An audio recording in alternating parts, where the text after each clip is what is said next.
नमस्कार प्यारे बच्चों, हमारे चैनल पे आपका बहुत बहुत स्वागत है। बच्चों, NMMS 2023 की परीक्षा हो चुकी है, रिजल्ट भी आ चुके हैं। अब हम देखते हैं NMMS 2024 के बारे में। तो NMMS 2024 ये परीक्षा कब होगी, ये फॉर्म है, कौन से विद्यार्थी भर सकते हैं, इसकी सिलेबस क्या होगा और इसकी पात्रता, मेरिट, इन सभी के बारे में हम इस वीडियो में पूर्ण चर्चा करेंगे। अगर पहली बार चैनल पे आए तो चैनल को सब्सक्राइब अवश्य कर ले। तो जो NMMS है, इसका फुल फॉर्म है मीन्स कम मेरिट स्कॉलरशिप परीक्षा है, जो नेशनल लेवल की है। तो इसमें अलग अलग राज्यों के लिए अलग अलग सीटें निर्धारित की गई है।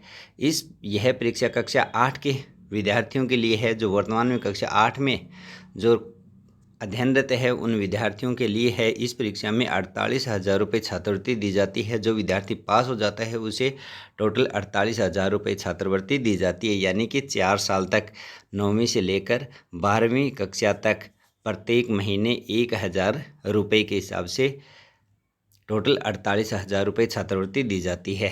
तो अब इसके बारे में हम विस्तृत जानकारी प्राप्त करते हैं। तो इसकी पात्रता क्या है, सबसे पहले तो हम इसके बारे में देखते हैं। केवल भारत के मेधावी और ज़रूरतमंद छात्रों के लिए यह NMMS छात्रवृत्ति योजना सभी आवेदकों से अपेक्षा करती है कि ये छात्रवृत्ति प्रदान करने के लिए आयोजित चयन परीक्षा के लिए पात्र होने के लिए निम्न शर्तें पूरी होनी चाहिए। जो उम्मीदवार इस NMMS छात्रवृत्ति के लिए आवेदन करना चाहता है, उन्हें कम से कम 55% या समकक्ष ग्रेड के स्कोर के साथ जो 7वीं क्लास है उसमें कम से कम 55% नंबर होने चाहिए और 7वीं कक्षा 8 में वह नियमित विद्यार्थी होना चाहिए। दूसरी बात दी गई है, उम्मीदवार को सरकारी या स्थानीय निकाय या फिर सरकारी सहायता प्राप्त विद्यालयों से शिक्षा प्राप्त करनी चाहिए।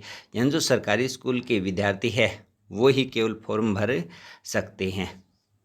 अगला दिया गया है, उच्चतर माध्यमिक विद्यालय में छात्रवृत्ति जारी रखने के लिए उम्मीदवार को कक्षा 10 की बोर्ड परीक्षा में कम से कम 60% अंक प्राप्त करने चाहिए। अगर आपका सिलेक्शन हो जाता है तो उसके बाद में जो कक्षा 10 है उसमें आपको कम से कम 60% अंक प्राप्त करने पड़ेंगे, तभी आपको आगे की छात्रवृत्ति मिलेगी, वरना आपको छात्रवृत्ति नहीं मिलेगी।